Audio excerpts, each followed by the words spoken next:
Halo Sobat Kanal, selamat datang di episode terakhir dari 2 rangkaian seri gangguan saluran pernapasan atas Voice of Kanal, di mana kita akan membahas struktur laring beserta gangguannya.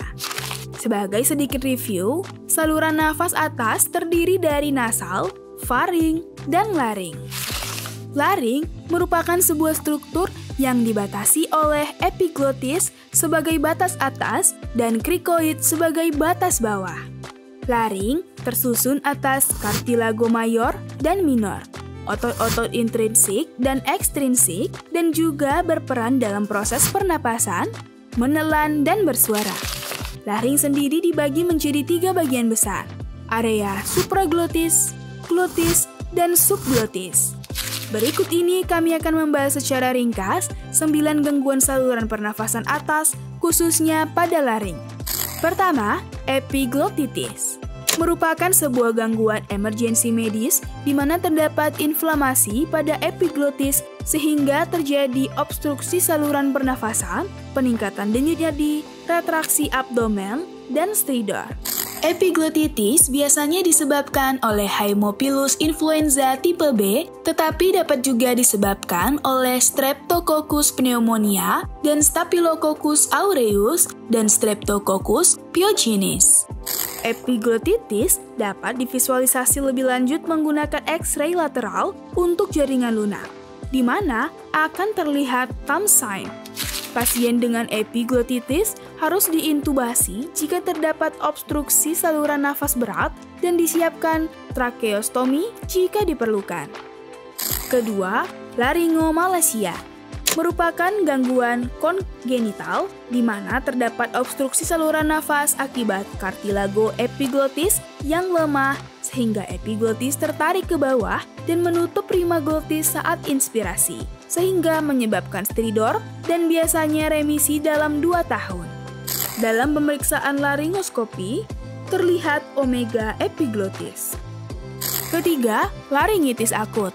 Merupakan suatu kelainan peradangan akut pada laring yang terjadi kurang dari 3 minggu dengan gejala demam, malaise, nyeri ketika menelan atau berbicara, stridor, dan batuk kering. Penyakit ini dapat disebabkan oleh penggunaan suara berlebihan, paparan zat berbahaya, dan infeksi saluran nafas atas yang turun ke daerah laring. Tersering merupakan common cold.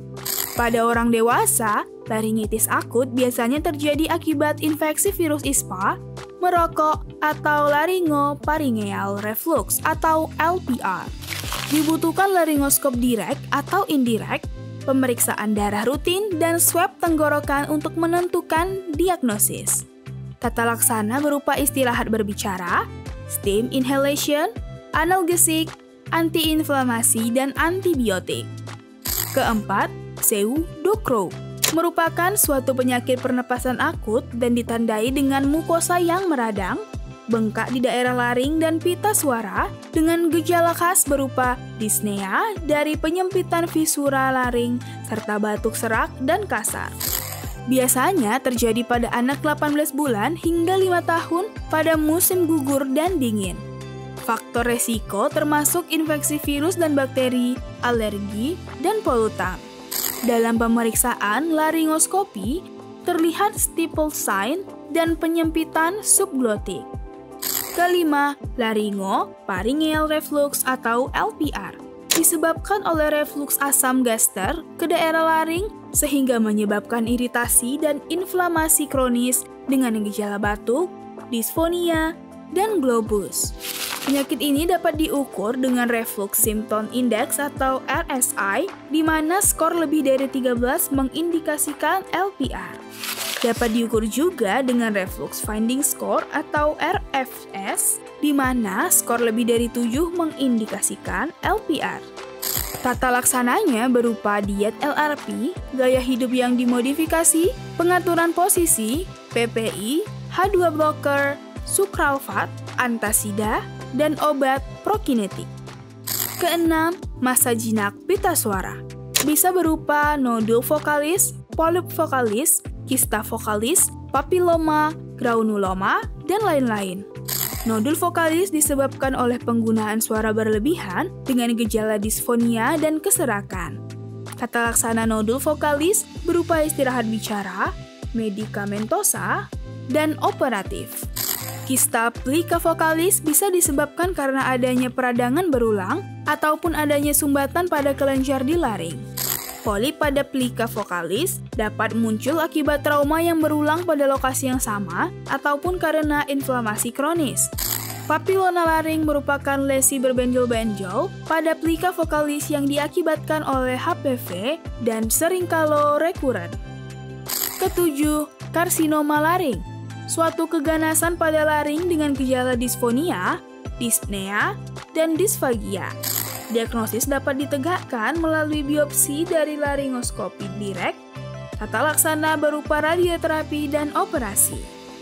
Kedelapan, laringitis TB, disebabkan oleh Mycobacterium tuberculosis dan dapat berupa hasil tersebarnya bakteri dari paru-paru. Gejalanya berupa batuk lebih dari 2 minggu, disfonia, disfagia, demam subfebril, keringat pada malam hari, dan penurunan berat badan. Diagnosis dapat ditegakkan melalui swab, pemeriksaan laboratorium, pemeriksaan basili tahan asam atau BTA, dan X-ray toraks.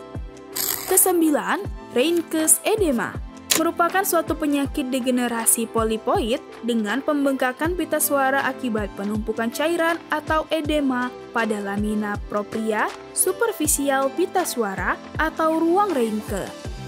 Kesepuluh, paralisis pita suara, merupakan paralisis yang terjadi akibat gangguan pada nervus laryngeus recurrens atau RLN atau nervus laryngeus superior atau SLN.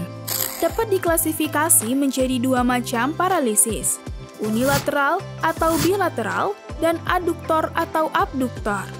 Disebabkan oleh kausa idiopatik, iatrogenik, tumor, infeksi viral, dan cedera ETT. Jika Sobat Kanal merasa video ini bermanfaat, jangan lupa untuk subscribe dan bagikan video ini agar lebih banyak lagi masyarakat yang mendapatkan manfaatnya. Stay tune untuk edukasi kesehatan menarik lainnya.